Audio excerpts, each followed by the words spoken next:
Hey guys, my name is Akhil Sati and this is episode 1, Intro to Economics.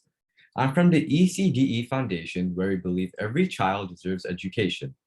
Before we jump into macroeconomics slash microeconomics, there's a set of topics which you first need to learn, which are opportunity cost, comparative advantage, economic systems, and supply and demand.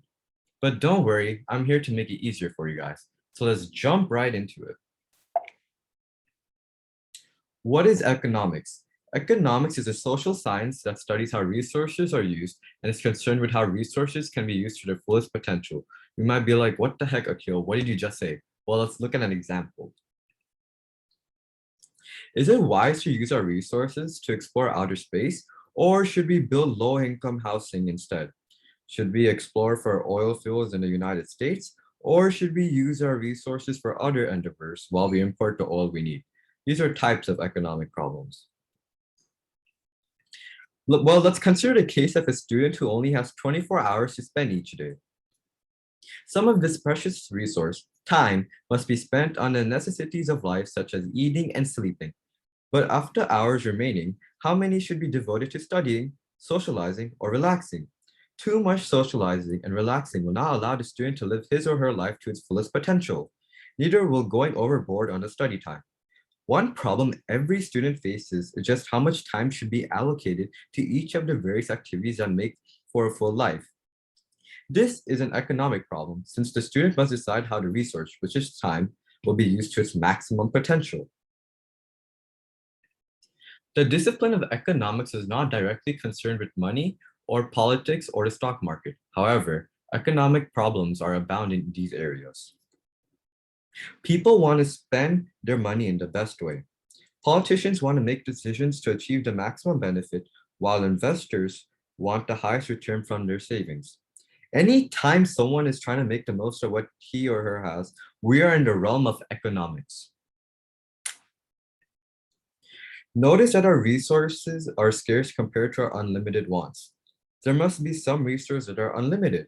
Air, water, time. No, all resources have their limits. Time is not unlimited. Water is not unlimited. Air is not unlimited. You might contend that your material wants are modest, but then you won't have friends and relatives you like to help. Economics is about how we deploy our resources to deal with scarcity. It is only natural for families, firms, and nations to strive for the best outcomes given their endowment of resources. For that reason, every person and institution must grapple with economic problems every day. Macroeconomics versus microeconomics. The discipline of economics is broken into these two fields. Macroeconomics involves economic problems encountered by the nation as a whole.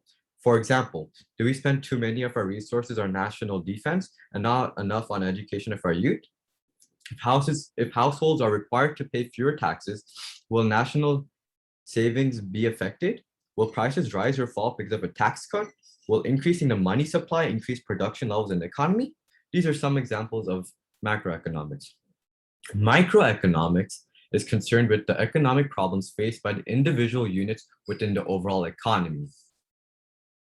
Here, we will be focusing in on particular families, individuals, and firms.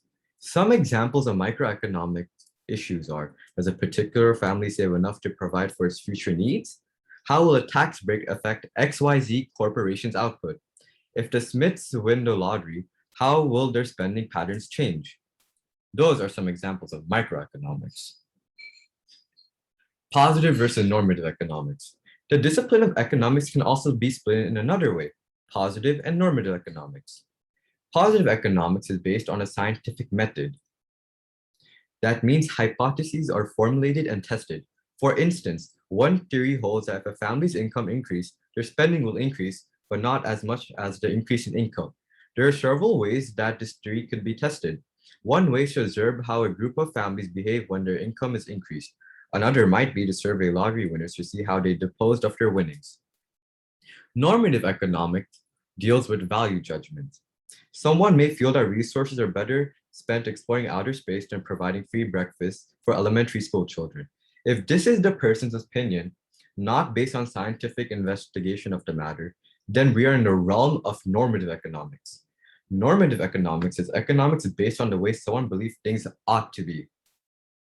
It may appear as if positive economics is a superior form of the discipline, since it is grounded in the scientific method, and normative economics is based on opinions.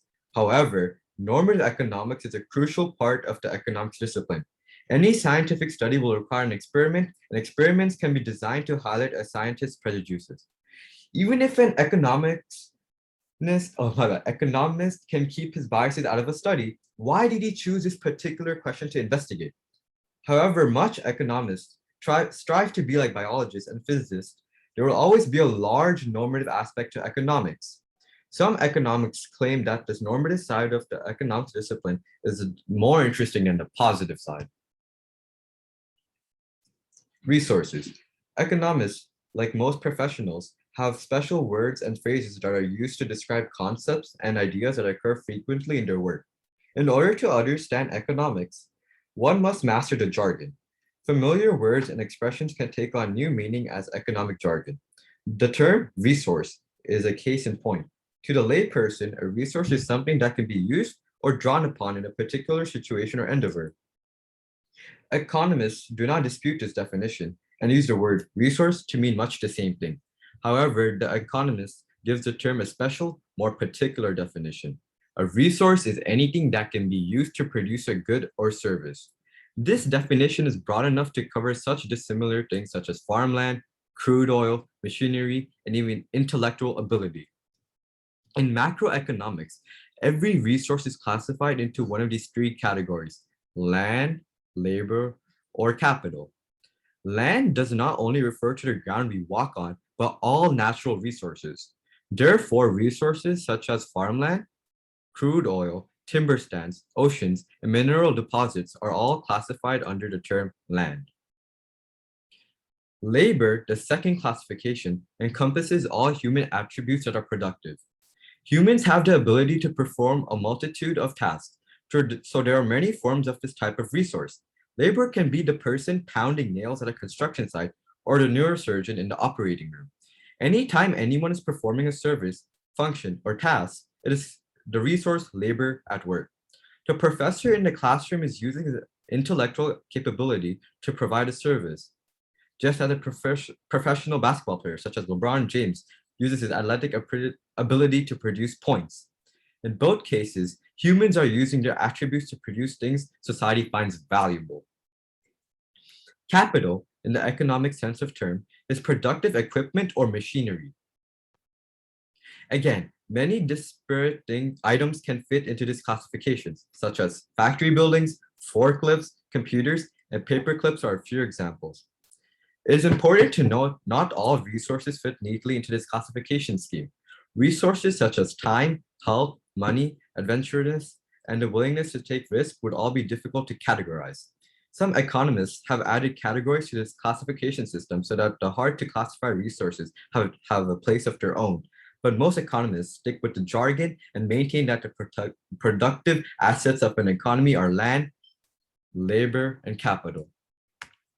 Thank you for listening, and I hope you guys enjoyed this video. Please like, comment, and subscribe to boost our video.